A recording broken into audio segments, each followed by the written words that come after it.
Hi, you're okay. I'm Ariella, and this is Daily Dems, doing the work, making noise, and fighting back, day 133. It is still Eric Sorensen's week of repping the rep. He is a meteorologist, so it's no surprise that he's co-sponsoring the Weather Workforce Improvement Act, along with fellow Democrats Jimmy Panetta and Jared Moskowitz, and Republicans Mike Flood and Frank Lucas. This would give the National Weather Service temporary control over their own hiring in cases of natural disasters. Kelly Morrison and Doris Matsui, along with Republicans Mike Lawler and Ben Klein, reintroduced the Adena Act, which is really personal to me. This act would require the top allergens to be listed on medication. This bill has been introduced every session since 2012.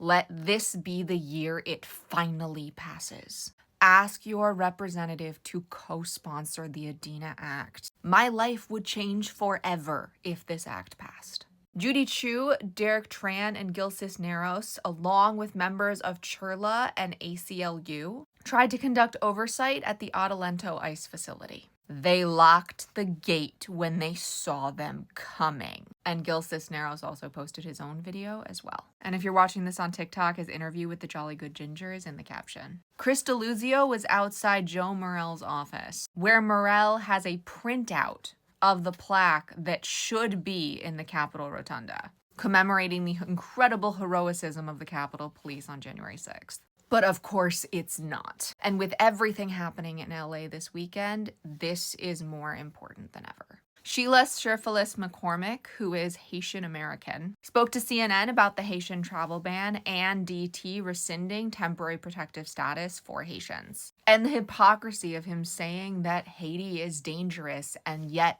willing to send them back. This is the kind of hypocrisy we need to be talking about every day. Gwen Moore and Mark Pocan went to the only ICE facility in Wisconsin last week, but they didn't see her constituent Ramon Morales Reyes, who was framed for a letter to unalive DT. But on Friday, she was successful, and she did get to see him. This is why these ICE visits are so important. And finally, Eric Swallwell hosted a hike for his constituents. They got to express their fears and concerns. Town halls are great, but something like this is way more personal. I love the creativity so much. If you made it to the end of this video, comment with a lock and key, because ICE is not allowed to lock our elected officials out.